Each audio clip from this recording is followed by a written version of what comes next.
Olá para você que acompanha a nossa programação em todo o Brasil. Bem-vindo à edição especial do Pix News de sábado. Ironman movimenta a capital catarinense neste domingo. Competição conta com o apoio do governo do estado. Governo federal e estaduais completam 100 dias de gestão e nós comentamos sobre o período. Medida provisória do governo federal deve mudar regras de remessas internacionais. Mudança deve deixar compras no exterior mais caras. Porto de Imbituba bate mais um recorde de movimentação em março e supera o primeiro trimestre de 2022. Fentanil, conheça a nova droga que já é encontrada no Brasil. Substância é ameaçadora tanto pela dependência quanto pelo risco de morte. Energia sustentável, a Alemanha encerra neste sábado 3 últimas centrais nucleares. Essas e outras notícias a partir de agora no Pix News.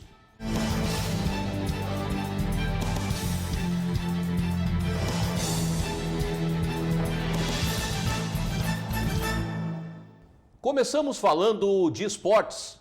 Principal evento de triatlon, o Ironman, receberá o apoio do governo de Santa Catarina em 2023 nas 2 etapas a serem realizadas na capital do estado.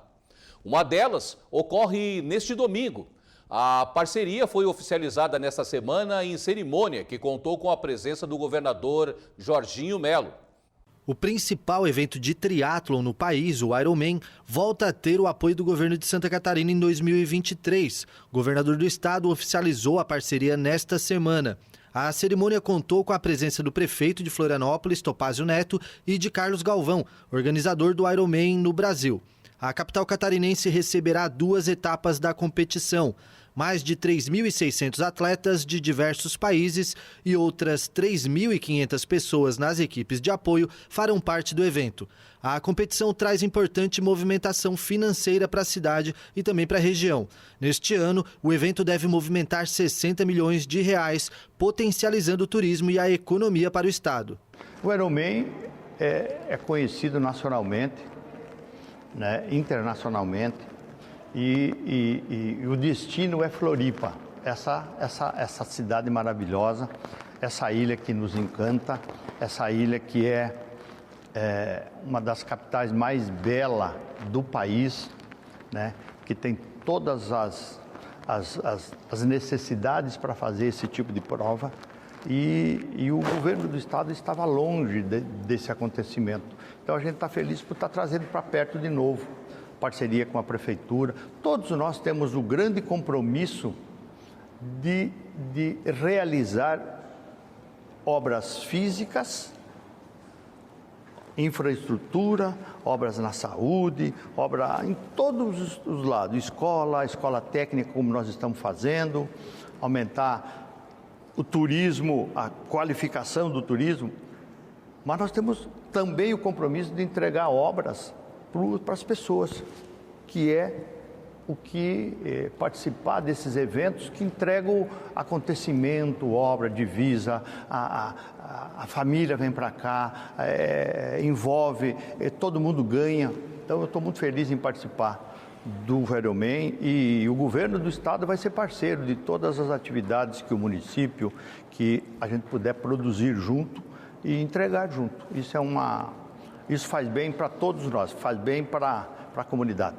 O secretário de Turismo do Estado, Evandro Neiva, destacou a importância da sincronização das pastas do governo juntamente com os municípios na busca por atrativos turísticos com valor econômico agregado. Bem, é um dia importante para o esporte, para o turismo aqui de Santa Catarina.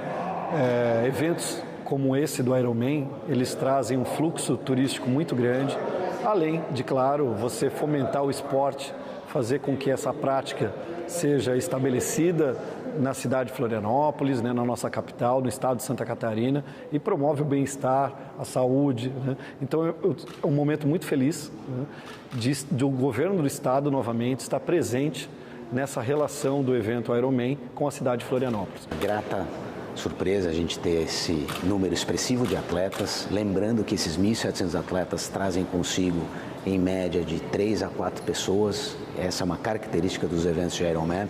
Então nós teremos agora, a partir de quinta-feira até domingo, dia 16 de abril, que é o dia da prova, quase 8.000 pessoas aqui no estado, em Florianópolis, participando do Ironman. Então, realmente, a gente estima a movimentação financeira algo em torno de 25 milhões de reais nesse evento. Então, realmente é expressivo e a participação do Estado, Santa Catarina, é imprescindível, é fundamental para que tudo ocorra da melhor maneira. Então, a gente deixo aqui a minha gratidão, o meu agradecimento ao governo do Estado por voltar a nos apoiar nesse evento tão importante para o Estado e para Florianópolis. A quarta edição do Ironman 7.3 será neste domingo, dia 16, na Praia dos Ingleses, norte da ilha de Florianópolis. A próxima etapa na capital catarinense será no dia 28 de maio, em Jurerê Internacional. Todas as etapas valem vaga para o circuito internacional. Essa nossa etapa aqui, do dia 16 de abril, do Ironman 70.3 Florianópolis, Santa Catarina, classifica 60 atletas para o Mundial. Existe um circuito mundial que são 120 provas espalhadas pelo mundo. Aqui no Brasil nós temos 5 delas, Florianópolis, São Paulo, Rio de Janeiro, Maceió e Fortaleza. E essa nossa etapa de domingo classifica 60 atletas para essa final do Mundial, que vai ser na cidade de Lahti, na Finlândia. Só pode participar desse Mundial quem se classifica ao longo dessas seletivas, digamos assim, ao redor do mundo. O presidente Lula se reuniu com ministros nesta semana e fez um balanço dos primeiros 100 dias de governo.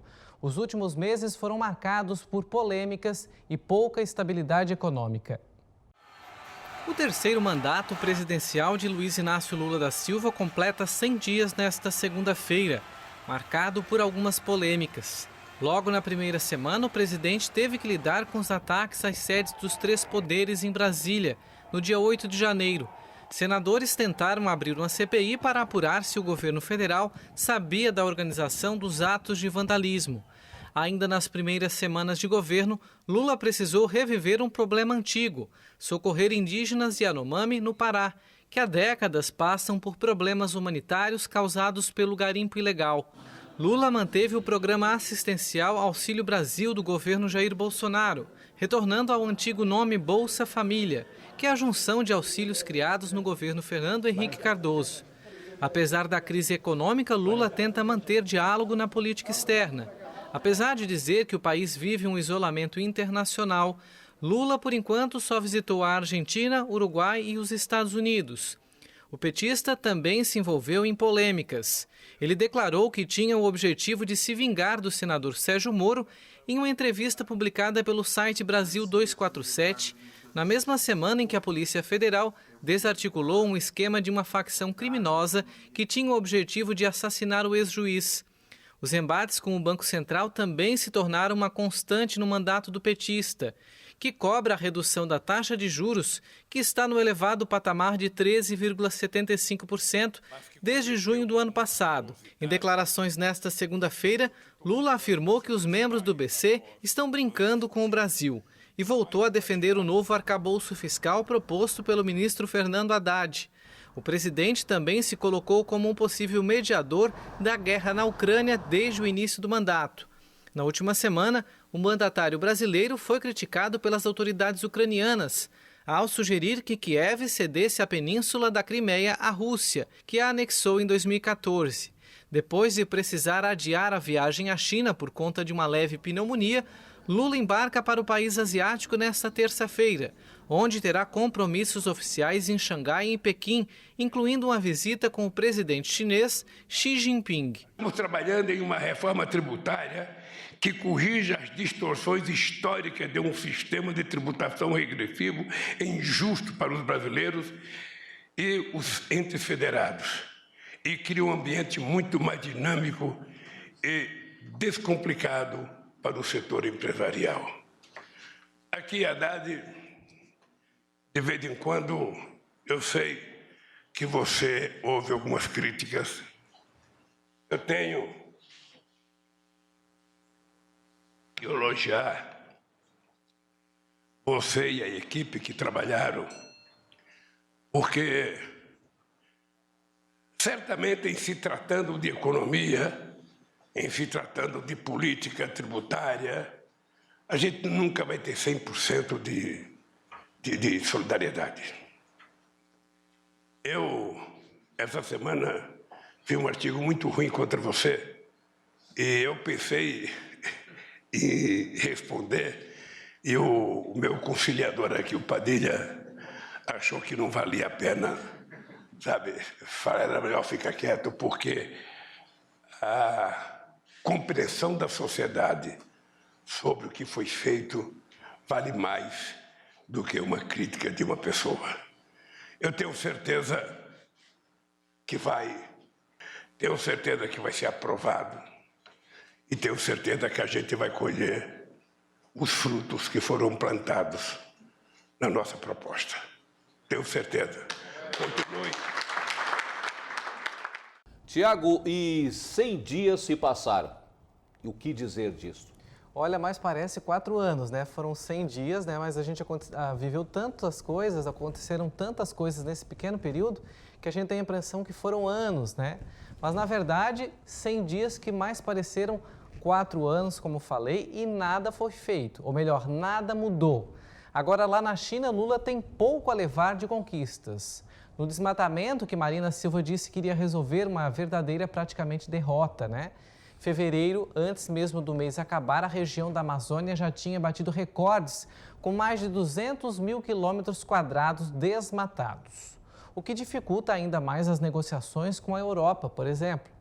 No saneamento, mais de 130 milhões de brasileiros continuarão prejudicados. 35 milhões de pessoas vivem sem água tratada, não dá para acreditar, né? E outras 100 milhões não têm acesso à coleta de esgoto. Isso por incompetência das empresas estatais e privadas contratadas Brasil afora para cuidar disso. E ao invés de cobrar, buscar melhorias, o que o governo federal fez? Revogou o marco do saneamento, dando ainda mais tempo, ou seja, mais prazo para essas empresas picaretas não fazerem nada e receber milhões de recursos que já receberam e não executaram. O Senado tenta, obviamente, reverter essa decisão. Eu citei só alguns exemplos, mas são muitos. A falta de ação é tanta que a deputada federal Gleisi Hoffmann, presidente do PT, já adianta que Lula precisará de mais 4 anos no poder. Essa senhora só pode estar brincando com nós brasileiros. Nem começaram a governar e já querem engordar a mamata, esticando uma possível reeleição. E essa fala dela já preocupa, pois com o posicionamento do Judiciário, indicação de Lula ao novo ministro do Supremo, quem duvida que não estão pensando em ampliar o mandato? Está mais fácil isso acontecer do que levarem adiante, Marcelo e audiência, o fim da reeleição. Pois é, Tiago. E o governador de Santa Catarina, Jorginho Melo, também fez um balanço dos 100 dias de gestão. De casa cheia, com a presença de todas as diretorias e secretarias de Estado, o governador Jorginho Melo fez um paralelo de como encontrou o governo, quais as ações estão sendo tomadas e quais as demandas principais. Ele anunciou reforço nas escolas públicas estaduais e traçou como prioridade melhorias nas unidades hospitalares do Estado. Nós vamos atacar agora o Hospital Infantil, o Hospital Regional, o Carmela Dutra, fazendo investimento na recepção, limpando, tirando lixo, 5 caçambas de lixo foi tirado do infantil. Nós vamos melhorar o atendimento das pessoas quando chegam, tirar o rabecão lá de dentro, que a pessoa está esperando por uma consulta e eles entram com o corpo para fazer exame de uma pessoa que morreu encontrado na rua, coisa parecida. Vamos tentar dar uma cara mais humana para esses hospitais públicos. As creches, e tem as creches e as escolas municipais. Isso a gente vai ter colaboração com os prefeitos, entendimentos, mas é de responsabilidade do município. Eu falava ontem com o prefeito Mário, ontem à noite ainda. Ele também vai colocar guarda armado em escola. Enfim, cada um consegue resolver o que está na sua esfera. Eu tenho responsabilidade, o Estado tem, claro, com todas as pessoas. Aqui estudo na escola pública, aqui estudo na creche municipal, enfim. Mas nós vamos agora fazer, que é o que nós temos perna, para colocar nas 1.053 que são escolas estaduais do Estado. Nós vamos implementar ela conforme foi prometido no segundo semestre. Não vamos fazer 100% porque a grana está curta, mas vamos começar com 40% e vamos evoluindo. No terceiro ano ela já está toda implantada, cobrando responsabilidade da CAF, ajudando as particulares, aumentando também o percentual que eles recebiam, de 10% para 20%. Já está tudo encaminhado, o professor Simadon está tratando com eles, né, para que eles também possam aumentar o ganho deles, possam se preocupar com os alunos, enfim, e a gente possa cumprir um compromisso de campanha que é a universidade gratuita para os catarinenses. E durante a apresentação dos 100 dias do governo, o secretário de Portos, Aeroportos e Ferrovias anunciou investimentos em portos e aeroportos do estado. O de Imbituba, por exemplo, deverá receber 12 milhões em obras. Importante falar que a nossa secretaria começou de fato há 15 dias, mas já trouxe boas notícias, né? Estamos destravando obra em aeroporto, como o aeroporto de Firculinha, Dionísio Freitas. Recebemos uma excelente notícia para Jaguaruna, que são 2 novos voos que vão passar a operar naquele aeroporto. Na questão portuária, em Imbituba, destravando investimentos. Anunciamos semana passada mais 12 milhões de reais em obras importantes. Enfim, muito trabalho nesses primeiros dias. Daqui para frente, cumprir a missão que o governador Jorginho Melo nos deu, né? O governador Jorginho quer dar protagonismo à logística de Santa Catarina. Um estado abençoado que tem 6 portos, 21 aeroportos públicos, 2 ferrovias em funcionamento. E nós precisamos destravar investimentos, tirar projetos do papel. Então nós vamos tratar o assunto com o protagonismo que ele merece. Isso não foi pensado nos governos anteriores, apesar da importância que é a logística para o estado. São 57 milhões de toneladas de carga todos os anos passando pelos portos catarinenses. São 12 milhões de toneladas de carga passando pelos aeroportos catarinenses. E não são apenas cargas catarinenses, são cargas que vêm dos estados vizinhos. Enfim, tem muito a fazer e nós vamos cumprir a missão que o governador Jorginho nos deu. E ainda falando em infraestrutura, o Porto de Imbituba bateu recorde no mês de março. O bom resultado consolida o primeiro trimestre como o melhor da história do terminal. Ao todo, foram operadas 710 mil toneladas, um crescimento de 32% em relação a março de 2022. O ótimo desempenho do último mês concretizou o primeiro trimestre anual histórico, com recorde de 1,7 milhão de toneladas, um crescimento de 3,3% considerado ao mesmo período do ano passado. Neste ano, as exportações superaram as importações, com 53,6% do total movimentado. O embarque de cargas ao exterior foi responsável por 35,8% das toneladas operadas e a cabotagem ficou com a fatia de 10,6%. Dos 27 navios atendidos no último mês, a maioria foi do tipo graneleiro. O ranking de cargas transportados teve a liderança do coque de petróleo, farelos de milho e soja, containers, milho e sal.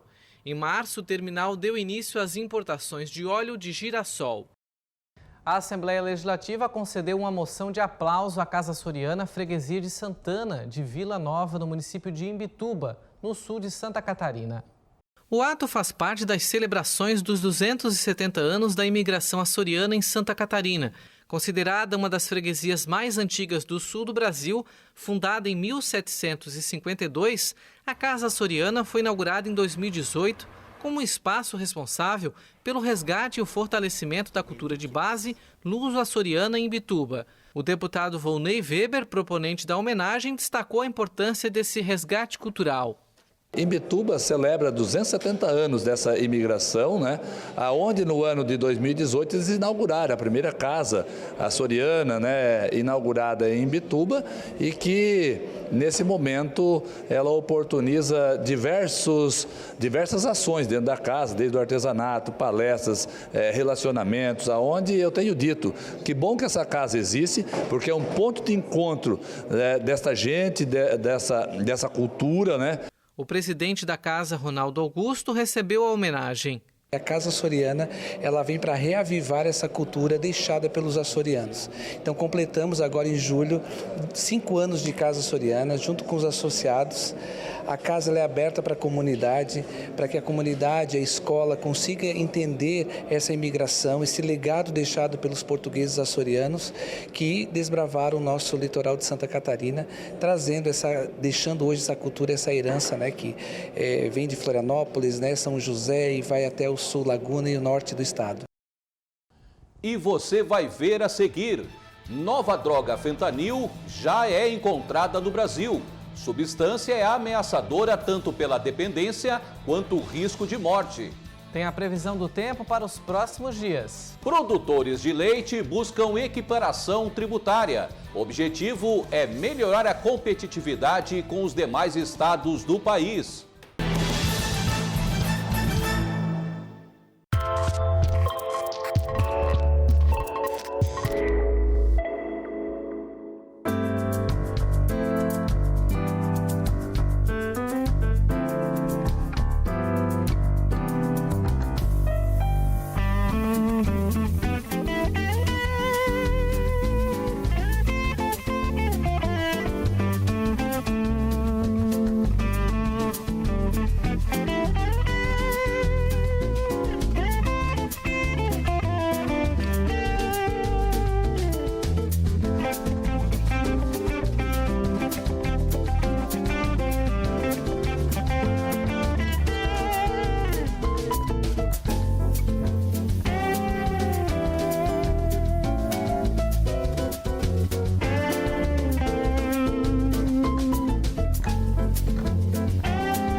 O fentanil é uma verdadeira tragédia nos Estados Unidos e já é encontrada aqui no Brasil.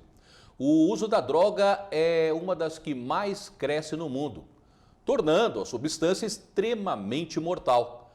E o controle da epidemia é difícil de ser realizado pelas autoridades devido às características do fármaco. Mais de 1 milhão de cartas e pacotes passam pelo Aeroporto Internacional John Kennedy todos os dias, tornando o terminal uma linha de frente no combate à crise de opioides nos Estados Unidos. Os policiais revisam imagens de raio-x dos pacotes e decidem quais devem ou não serem abertos para uma análise física. Desde 2016, uma das principais prioridades dos agentes de fronteira é impedir que o opioide fentanil, ilegal, entre no território americano. 50 vezes mais forte do que a heroína, a substância sintética é responsável por dezenas de milhares de overdoses fatais no país todos os anos. Com um mercado próspero na Dark Web, a droga chega em pó ou em comprimidos, como essas pílulas provenientes da Índia. Não é uma tarefa fácil interditar algo como o fentanil. Esse narcótico pode vir em quantidades muito pequenas, na correspondência. Não é como heroína e cocaína, onde você lida com 5, 10, 20 quilos. Uma das novas apreensões foi em cartões musicais, que tem um pequeno mecanismo quando aberto para tocar. Havia entre 2 e 4 gramas escondidos em uma parte do envelope do cartão. Mesmo uma quantia ínfima pode ser mortal. Por isso, os agentes tiveram que se adaptar e usar tecnologia laser para evitar o contato com substâncias perigosas. Inclusive, as operações policiais transportam naloxona ou Narcan, medicamento usado para reverter quadros de overdose por opioides. O fentanil foi introduzido no mercado americano na década de 1960 como anestésico, mas no final dos anos 90, a superprescrição de analgésicos opioides disseminou o vício da substância pelo país, alimentando o mercado de drogas ilegais. O fentanil é totalmente composto de produtos químicos, o que torna o efeito muito mais rápido do que o da heroína, que ainda é 10 vezes mais cara. Essas características tornam a substância muito vantajosa para os traficantes. O usuário recebe o material dos revendedores que dizem ser heroína, mas pode ser fenatil puro ou mesmo uma substância semelhante ao fenatil. A pessoa que compra não tem ideia do que recebe. Às vezes, até os vendedores não sabem o que é. Por Prince talvez tenha sido a vítima mais famosa da droga. O cantor teve uma overdose em 2016 após tomar medicamentos com opioides, sem saber se era falsificado ou misturado com fentanil. A primeira aparição da substância no mercado americano remete à China. O país oriental ainda é maior fonte de compostos químicos necessários para produzir o medicamento, mas desde 2005 a maior parte da produção se transferiu para o México. O agente especial da DEA, órgão de combate às drogas, Ray Donovan, passou anos rastreando o famoso traficante El Chapo. A organização dele, o cartel de Sinaloa, começou a adicionar fentanil à heroína por volta de 2011. A heroína deles, ou seja, a principal heroína que estava sendo produzida no México, não era tão forte quanto a colombiana. Eles queriam que fosse muito mais forte, por isso começaram a adicionar fentanil à heroína para fortalecê-la e mandar para os Estados Unidos. De acordo com o DEA, 1 quilo ilegal de fentanil pode gerar um lucro de $1,5 milhão nos Estados Unidos. As autoridades dizem que a maior parte atravessa os postos de controle já cortada e pronta para a venda nas ruas. Muitas vezes o traficante de drogas tem 100 quilos de heroína ou fentanil. Ele envia vários carros, espalha o risco e entende que se um veículo for pego, ainda há outros carros que podem passar. No ano passado, quase 1.000 quilos de fentanil e substâncias afins foram interceptadas, mas o fluxo é difícil de conter. Para Bridget Brannan, a esperança está em outra opção, na redução das prescrições de opioides. Tradicionalmente, a maioria das pessoas inicia o vício em opioides através das pílulas. Portanto, se pudermos fechar essa porta, nossa esperança é que menos pessoas se tornem viciadas. Menos pessoas vão procurar heroína e fentanil ilegalmente. No Brasil, o fentanil, esse fármaco utilizado para cirurgias e dores extremas, tem sido encontrado no país como mistura para potencializar drogas. Há relatos de uso do produto no K2, um canabinoide sintético que ainda é uma incógnita para a polícia. De 50 a 6 vezes mais potente que a morfina, a substância é ameaçadora tanto pela dependência que pode causar, quanto pelo risco de morte. O Departamento Estadual de Prevenção e Repressão ao Narcotráfico, DENARC, de São Paulo, entre 2020 a 2022, já apreendeu mais de 1.200 frascos da substância, totalizando 12 litros. Em fevereiro deste ano, na Grande São Paulo, ocorreu o recolhimento de 810 gramas. Mesmo não sendo uma droga em estágio inicial no Brasil, as autoridades americanas alertam que isso pode mudar em poucos anos, como aconteceu nos Estados Unidos. Por isso, é preciso que setores ligados à segurança pública se mantenham atentos. O setor leiteiro de Santa Catarina busca equiparação tributária com os demais estados, cuja alíquota sobre o produto é mais baixa. O objetivo é melhorar a competitividade e a lucratividade ao produtor rural. A Assembleia Legislativa recebeu representantes do setor leiteiro durante a reunião da bancada do Oeste nesta terça-feira. Entre as demandas apresentadas está a equiparação tributária do produto de derivados dele, com a alíquota praticada no Rio Grande do Sul e no Paraná.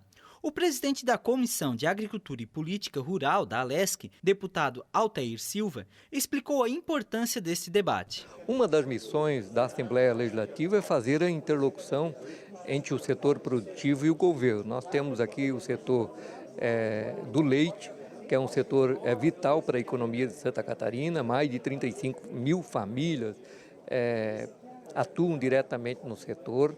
É uma atividade que produz alimentos e que nós somos um estado, inclusive, produzimos bem mais do que consumimos e vendemos para os demais estados do Brasil, mas temos dificuldade tributária, a competitividade tributária entre os estados tem dificultado a venda dos produtos de Santa Catarina. De acordo com a Secretaria de Estado da Agricultura, atualmente Santa Catarina é o quarto estado em produção leiteira no Brasil, com 3,1 bilhões de litros por ano, o que corresponde a 8,9% da produtividade nacional.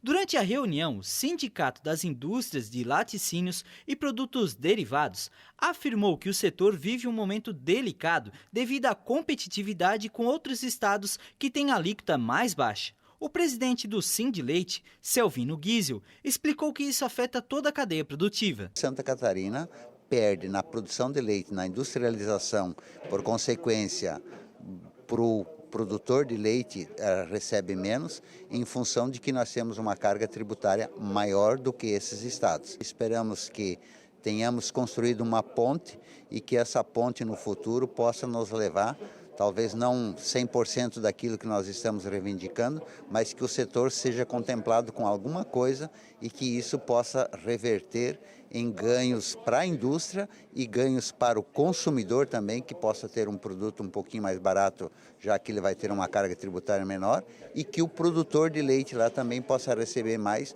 uma vez que a indústria, pagando menos tributo, possa pagar melhor para ele também. O secretário de Estado da Fazenda, Cleberson Zivati, disse que o Estado vai discutir as possíveis soluções para o caso. Nós viemos aqui para escutar, compreender, entender as demandas e, dentro disso, naturalmente, construir os melhores encaminhamentos possíveis. Obviamente que estudos melhores serão feitos, hoje existe um diálogo absolutamente aberto, franco, transparente, e agora um grupo formado para que a gente possa evoluir dentro desse processo, né? Criar essa metodologia de equiparação entre Paraná e Santa Catarina, entre Paraná, Santa Catarina e Rio Grande do Sul, para algumas situações. Eu acho que pode ser um caminho absolutamente alinhado com os pleitos e também dentro daquilo que a gente pode fazer, mas naturalmente a gente precisa de um pouco mais de trabalho, de estudo, de cuidado para poder fazer isso na medida do possível. O leite e derivados tem diferentes alíquotas tributárias nos estados brasileiros.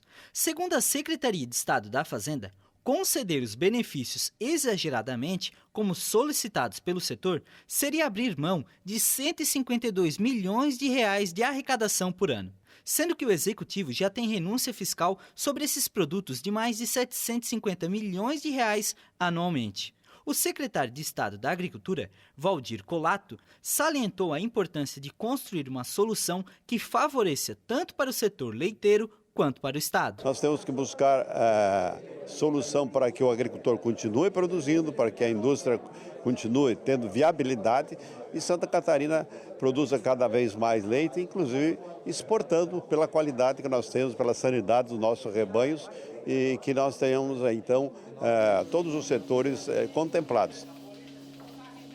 A NASA revelou como é a casa feita com impressão 3D para simular a vida em Marte. A agência quer medir o desempenho e as habilidades cognitivas dos participantes, com o objetivo de entender melhor os recursos que devem ser fornecidos em futuras viagens ao planeta vermelho. À primeira vista, parece uma casa comum, com 4 quartos e uma academia, mas na verdade é uma moradia criada com uma impressora 3D e pensada para que a partir de junho 4 pessoas vivam confinadas nela durante 1 ano, simulando a vida no planeta Marte. O habitat chamado Marsden Alpha foi revelado nesta terça-feira e está localizado nas instalações de pesquisa do Centro Espacial Johnson, da NASA, em Houston, no Texas. Aqueles que lá residirem vão ajudar na preparação para uma futura missão no planeta vermelho. A NASA deseja medir o desempenho e habilidades cognitivas dos participantes para entender melhor os recursos que devem ser fornecidos durante a ambiciosa jornada. Estamos planejando fazer uma série de 3 missões de 1 ano para as quais vamos escolher pessoas que vão viver na Marsden Alpha. Elas vão morar isoladas aqui durante 1 ano, realizando atividades similares às que esperamos que realizem na superfície de Marte.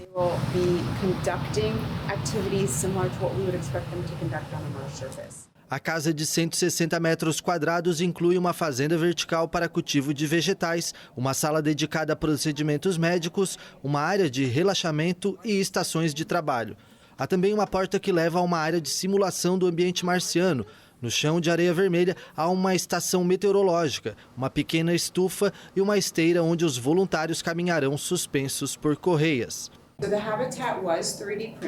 O habitat foi impresso em 3D. Essa é uma das tecnologias que a NASA considera ter potencial para construir moradias em outros planetas ou na superfície lunar. Os nomes dos voluntários ainda não foram divulgados, mas não serão astronautas. Os selecionados vão estar sob estresse regularmente com restrições de água ou falhas de equipamento. A NASA está preparando uma viagem de ida e volta a Marte, mas ainda faltam vários detalhes. Bill Nelson, administrador da agência, diz que a missão pode ocorrer no final da década de 2030. O Supremo Tribunal Federal fará julgamento virtual para análise das denúncias apresentadas pela Procuradoria-Geral da República no âmbito dos inquéritos contra 100 acusados de envolvimento nos atos de 8 de janeiro. O Supremo Tribunal Federal informou nesta terça-feira que autorizou a libertação de 137 acusados de participar do ataque às sedes dos três poderes em 8 de janeiro em Brasília, mas eles terão que usar tornozeleira eletrônica. Em nota, o STF explicou que o ministro Alexandre de Moraes considerou que eles poderão responder ao processo em liberdade porque as investigações não os apontaram como financiadores ou executores principais dos atos. Além do uso de tornozeleira eletrônica, o ministro determinou outras medidas cautelares, como a proibição de usar redes sociais, sair de casa durante a noite e aos fins de semana, suspensão do porte de armas de fogo e cancelamento de passaportes. Moraes também considerou que a maioria tem condição de réu primário e filhos menores de idade e que já foram denunciados pela Procuradoria-Geral da República por incitação ao crime de associação criminosa.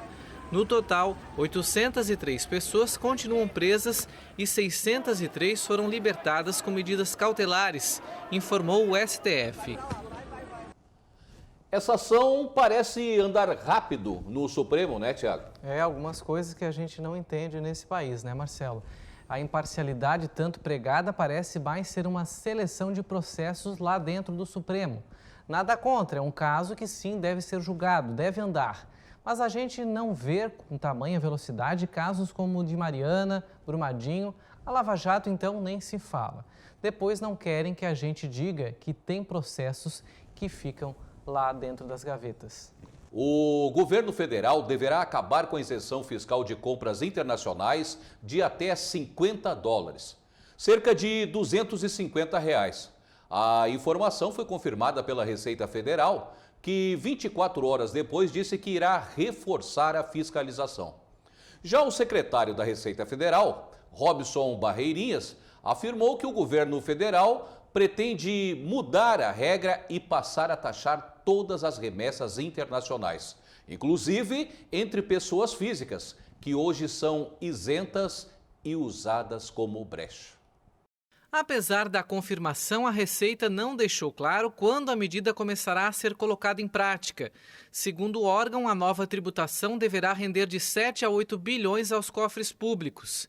A medida anunciada nesta terça-feira integra o conjunto de até 150 bilhões de reais em ações que serão realizadas pelo Ministério da Fazenda a fim de promover maior arrecadação e garantir o cumprimento das conjecturas do arcabouço fiscal.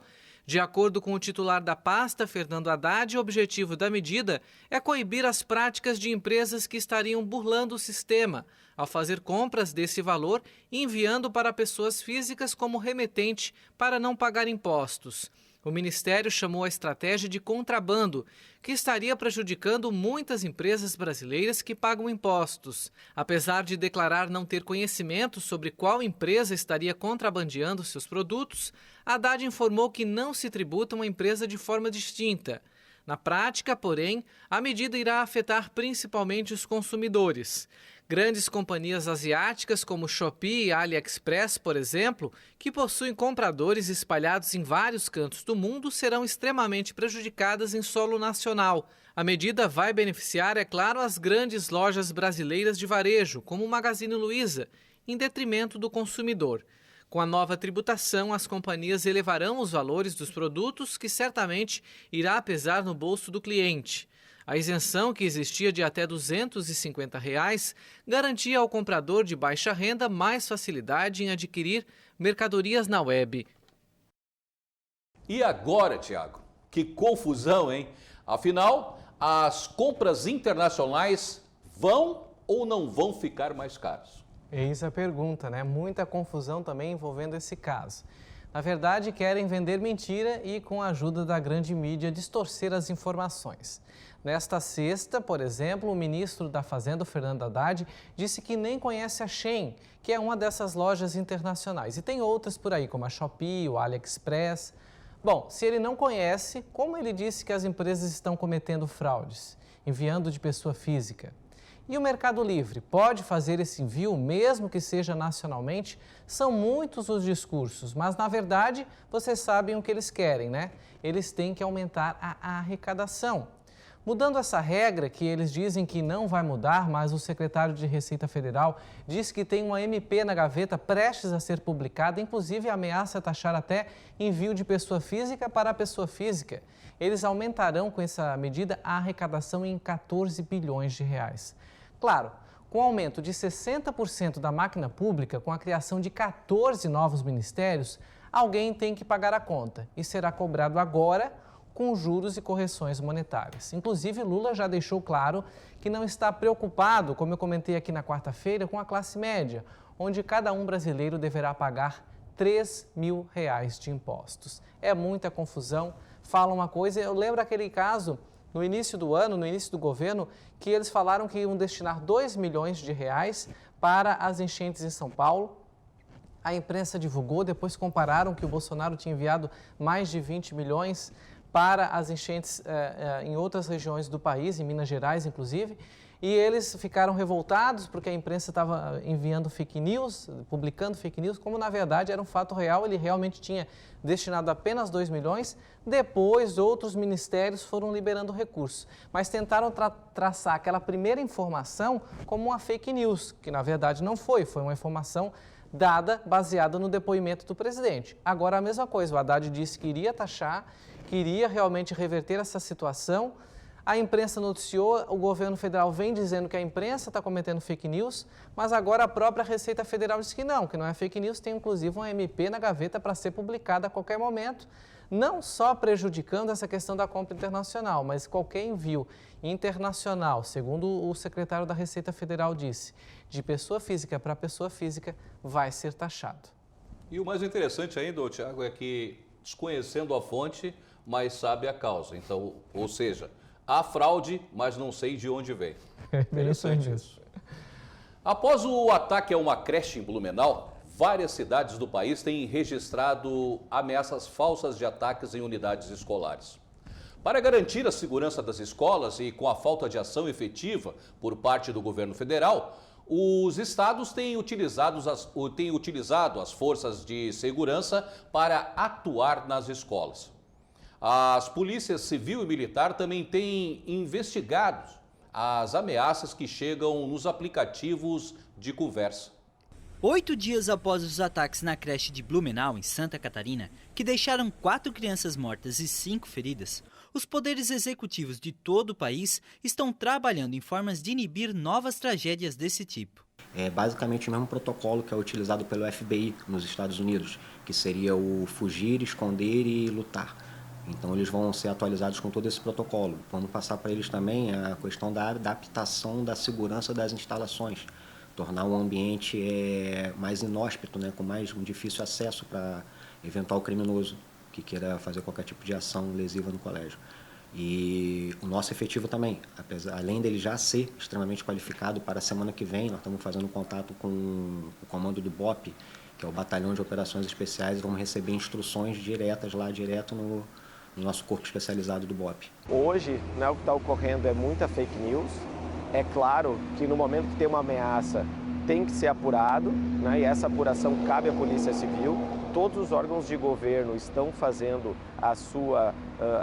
estão cumprindo a sua missão. A Polícia Militar, por exemplo, tem estado nas escolas, guardas municipais também, saúde, educação, assistência social, todos os órgãos de alguma forma que podem contribuir estão contribuindo, para que, de fato, para que os pais levem seus filhos à escola. Eu levo meus filhos sempre, nunca deixei de levar à escola, para que realmente a gente reestabeleça a tranquilidade, aqui no estado de Santa Catarina. Em Santa Catarina, o governador Jorginho Melo já anunciou que pretende ter em todas as unidades escolares profissionais armados fazendo a segurança dos locais. Municípios também têm planejado maneiras de tornar as escolas ainda mais protegidas. Quanto mais agentes envolvidos, melhor. A prefeitura aqui de Garopaba ela tem uma atuação muito forte, ela apoia muito a segurança pública, apoia muito aqui a Polícia Militar. Requisitamos para eles há pouco tempo um incremento em R$30 mil em material bélico, já foi tudo aprovado, estamos em fase final de aquisição, e fizeram a contratação de uma empresa privada na rede municipal, cada uma está com pelo menos um segurança privado. Em Garopaba, localizada no litoral catarinense, a Prefeitura anunciou ontem novas medidas que serão tomadas a partir desta semana. Entre elas estão: contratação de profissional de segurança para todas as unidades escolares, ronda escolar em parceria com a Polícia Militar, treinamento para os servidores da Secretaria Municipal de Educação e Cultura para orientação em casos de crises, reação rápida e segura em parceria com a Polícia Civil, Militar e Corpo de Bombeiros. Instalação de câmeras de monitoramento nas proximidades das unidades escolares. Palestras para a comunidade escolar em parceria com as Secretarias de Saúde e Assistência Social. Criação de um comitê de orientação e estratégias para monitorar a implementação das ações elencadas e avaliar os resultados realizados às adequações necessárias. Todas essas ações serão realizadas com o efetivo atual das equipes de segurança pública. Essa postura é uma postura firme, tá? A gente nunca vai se acovardar. Em matéria criminal, a gente vai sempre dobrar a aposta. Estamos marcando essas reuniões com toda a rede de ensino de Garopaba, tanto da rede municipal, estadual e rede privada. Vamos passar para eles todos os protocolos de reação e a resposta da Polícia Militar vai ser sempre com todo o rigor da lei. A gente tem um compromisso de vida, caso aconteça aqui em Garopaba, caso a gente tenha que beber desse cálice, Deus queira que não, mas a nossa reação vai ser com todo o rigor da lei. A gente tem um compromisso de vida, a gente vai entrar para neutralizar o agente. Embora a intenção seja intensificar a presença dos profissionais de segurança nas escolas, é importante que os responsáveis pelas crianças acompanhem o que elas estão fazendo e pesquisam na internet. O envolvimento maior nesses casos tem que ser da família também. A família tem que parar com essa cultura de querer passar para os outros, para o Estado, de um modo geral, a responsabilidade. É muito importante a família, os pais desses alunos verificarem suas mochilas, verificarem o seu computador, verificarem o seu celular. Em todos os casos, por exemplo, o ataque que teve em Saudades, a Polícia Civil conseguiu pegar o computador do agente criminoso e ele ficou 5 meses preparando o ataque. O ataque de Realengo, ele ficou aproximadamente 1 ano e meio sendo preparado e ninguém verificou esses computadores. Então, a família tem que puxar para si essa responsabilidade também e verificar o material dos seus filhos, tanto computador, celular, mochila, e fazer contato com a polícia e com o próprio colégio ou com o Conselho Tutelar em caso de possíveis suspeitas. A Polícia Civil também tem trabalhado na investigação de supostos novos ataques, sendo a maioria deles já descartados. Dos fatos que foram apurados, a gente já chegou a vários resultados e todos eles são muito semelhantes. Ou são adolescentes, na maioria das vezes, que tem algum histórico que entende de sofrimento, que sofre bullying, e aí por isso ele se utiliza deste fato para criar um perfil e ameaçar aqueles colegas que lhe causam bullying. Então, muitos casos foram desses e nós também já chegamos a ter casos em que chegamos ao adolescente e o adolescente confessou que fez a ameaça apenas para que a escola fosse fechada para não ter aula. A população tem que saber que a falsa comunicação de crime é crime. Tá? A gente tem um monitoramento muito grande, a nossa agência de inteligência de redes sociais. Tudo que chega para a gente repassa essa parte investigativa para a Polícia Civil e, por enquanto, não tem nada de concreto. E sobre esse caso, o governo federal anunciou que irá punir as redes sociais por atos que foram comprovados ter ligações na web. O que você acha dessa decisão, Tiago? Olha, eu acho que eles estão, na verdade, criando uma situação de oportunismo com essa situação. A oposição já está até entrando com a representação na Procuradoria-Geral da União, pois essa não é a prerrogativa do Executivo. Mesmo que a causa seja nobre, o governo quer, na verdade, cercear a liberdade de expressão tão sonhada pela esquerda brasileira, que perdeu a hegemonia da grande mídia e agora se vê ameaçada pelo crescimento da direita e do direito de todos opinarem, inclusive na internet. Estão usando uma tragédia para avançar em outras áreas e fazerem com que o Supremo Tribunal Federal fez, e inclusive o Tribunal Superior Eleitoral também fez na eleição passada, de anular, cancelar parlamentares e candidatos em manifestarem as suas opiniões. O governo pode sim fazer com que a Polícia Federal, como a Polícia Federal está fazendo agora, em monitorar, investigar e punir ao rigor da lei. mas não fazer por ofício como o Flávio Dino quer. Porque essa narrativa, a gente já sabe no que vai dar, né? Eles querem, na verdade, usar um artifício que pode ser criado por meio de uma medida provisória e aí ficar bloqueando quem eles querem que seja bloqueado. Pregando que é discurso de ódio, quando, na verdade, a pessoa está dando uma opinião sobre um fato, né? Porque a gente vê o discurso de ódio, se for levar ao rigor da lei, a gente vê todo dia. Basta assistir a TV Senado e a TV Câmara. Dos dois lados é deputado trocando farpas. Inclusive, essa semana a gente noticiou aqui no Pix News o ato envolvendo a parlamentar aqui de Santa Catarina, do Partido Liberal, e do deputado do PCdoB, onde estavam no calor de uma discussão tremenda. Quando, na verdade, a gente olha Brasil afora, inúmeras necessidades, inúmeras discussões que eles lá dentro podem estar implementando como leis para melhorar a vida do cidadão, para melhorar o acesso à saúde, o saneamento básico, a educação. E, na verdade, ficam discutindo, é muita CPI, é CPI para isso, é CPI para aquilo, é CPI da caneca, é CPI da caneta, é CPI da folha, é CPI de tudo. E as principais causas do Brasil afora, a gente não vê eles discutindo lá dentro. E muitas vezes a gente vê lá dentro, inclusive usando o recurso do foro privilegiado, né, do direito deles de liberdade a usar a tribuna, discursando inúmeras situações que a gente claramente vê que é discurso de ódio, ou é ofendendo outros partidos, ou é ofendendo outros parlamentares, e isso a gente vê de todas as esferas políticas. É lamentável. E tomara que a gente, diante dessa tragédia, Tiago, dessa tristeza que não só o estado de Santa Catarina, o país e o mundo vivenciaram, mas não seja usado como um palanque eleitoral para também futuras medidas serem tomadas, que na verdade já estão em curso.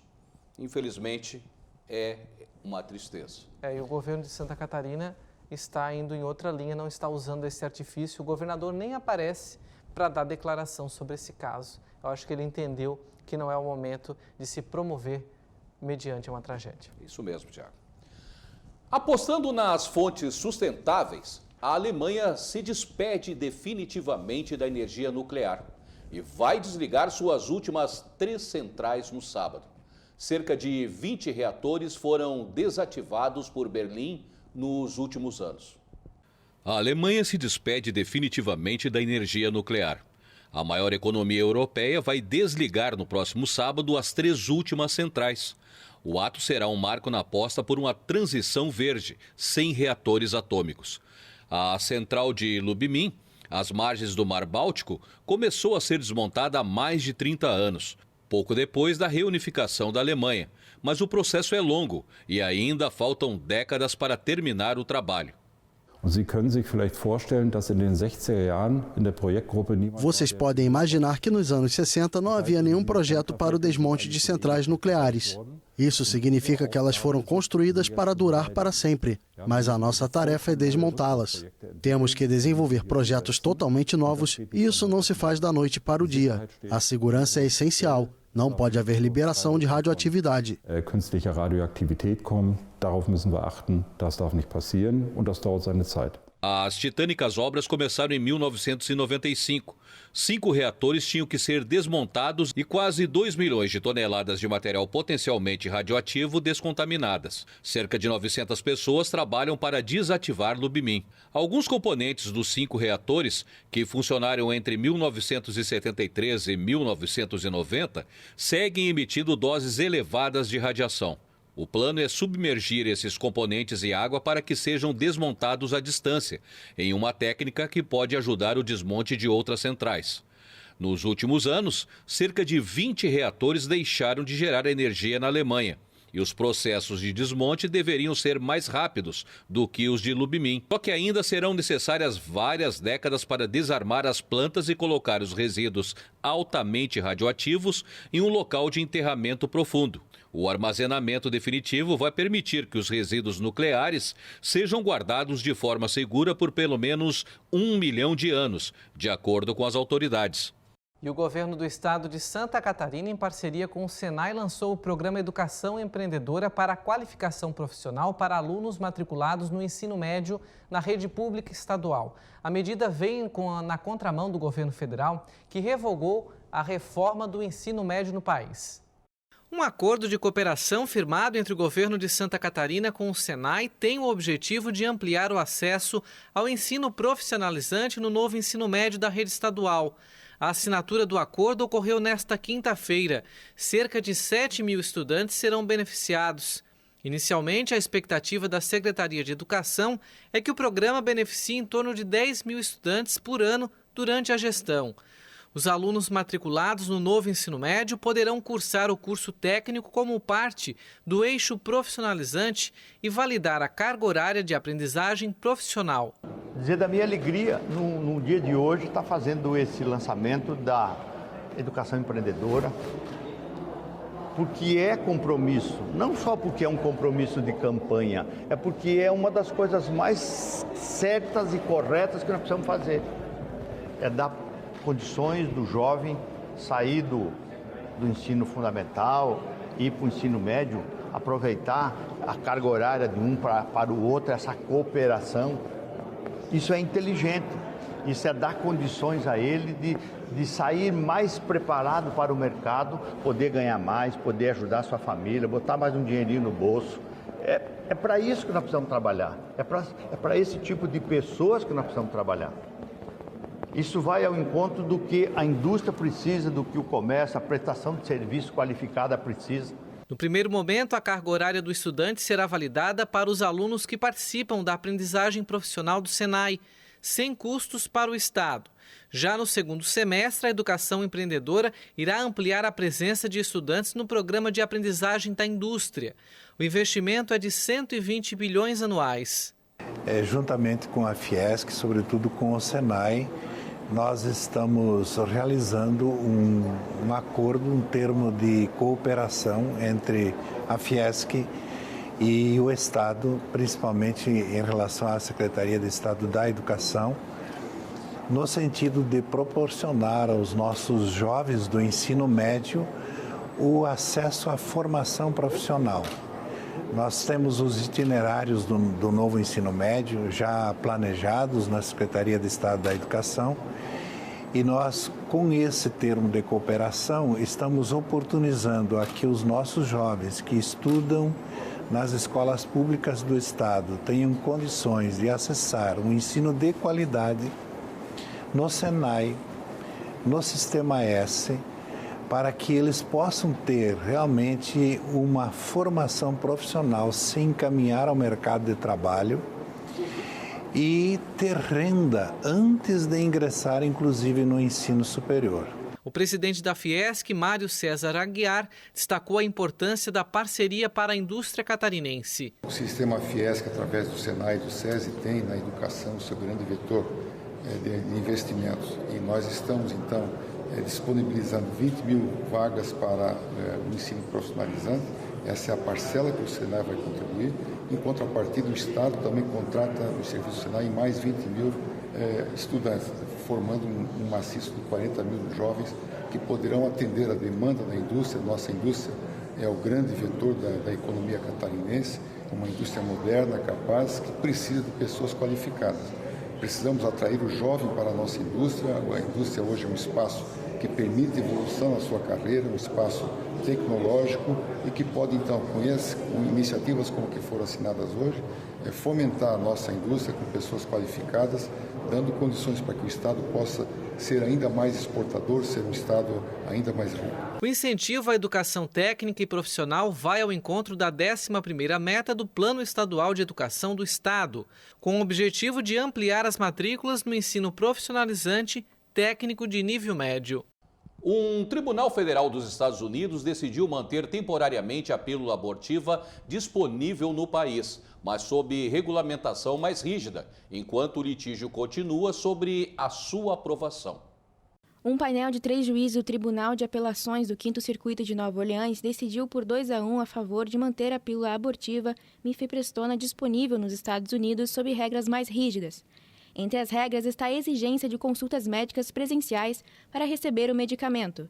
De acordo com a sentença, o acesso à mifeprestona vai exigir 3 visitas ao médico e ficará limitado às primeiras 7 semanas de gestação, ante as 10 anteriores. A mifepristona foi aprovada pelo Food and Drug Administration, o equivalente à Anvisa no Brasil, há mais de 2 décadas e é usada em mais de metade dos abortos realizados anualmente no país.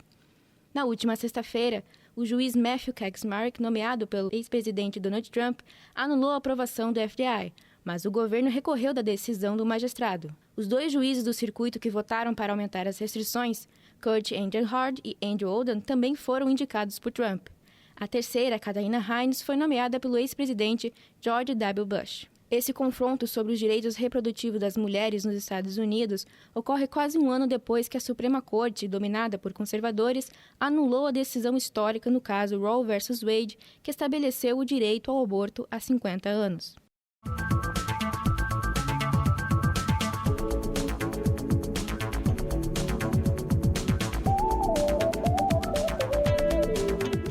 E agora vamos saber como se comportará o tempo nos próximos dias.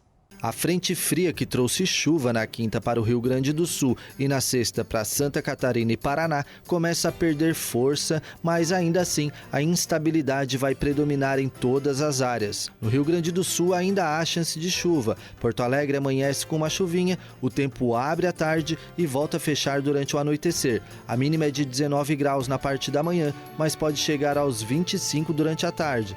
Na Serra, em Caxias do Sul, a mínima fica em 15 ao amanhecer e chega aos 21 ao meio-dia. Risco de chuva entre a tarde e a noite. Já no sul, em Pelotas, muitas nuvens. Pode chover o dia todo e até por isso a temperatura não varia tanto, fica entre os 18 e 20 graus.